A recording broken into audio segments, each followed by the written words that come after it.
Have you done any policy or research work on connections between surrogacy and modern slavery? Yes.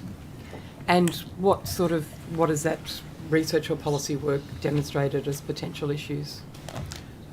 So I've received several representations about the connection between modern slavery risks and commercial surrogacy.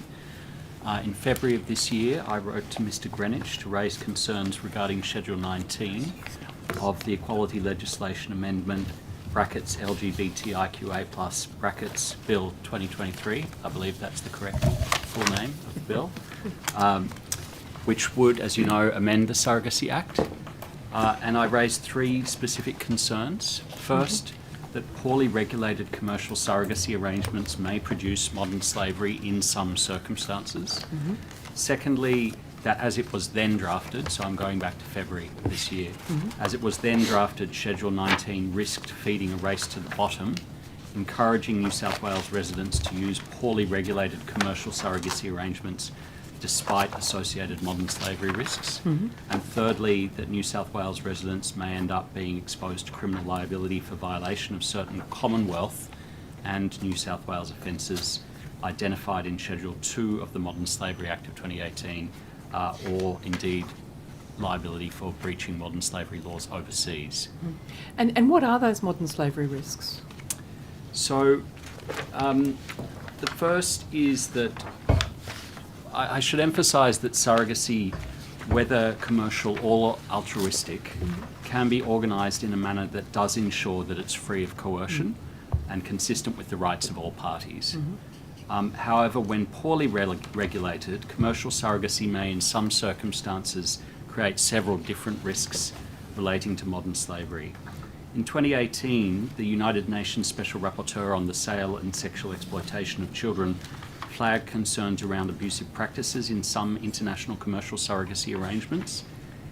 In some such arrangements, this can amount to the sale of children, and the Special Rapporteur made several recommendations, including the introduction of various safeguards to prevent the sale of children. Just to give this a little bit of context, this is not a purely abstract or hypothetical concern.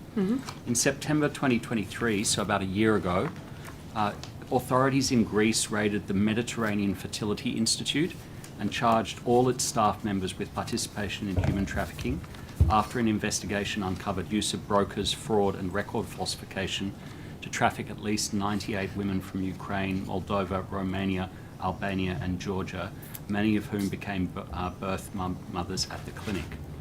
They targeted financially vulnerable women. Shockingly, around half of all the clientele for that institute were reportedly Australian. Between 60 and 150 Australian families are thought to have been impacted by this incident. Many lost tens of thousands of dollars, they lost embryos, and of course they lost the expectations of parenthood, so a true tragedy for them. Some were temporarily separated from... But if I understand you, Dr. Cockayne, their parenthood would have been predicated on the modern slavery of other women from those countries that you mentioned. It could have been unknowingly to them. Yes. Oh, yes, I accept that. Yes. So some of them were also temporarily separated from babies at the clinic due to doubts over parentage and citizenship.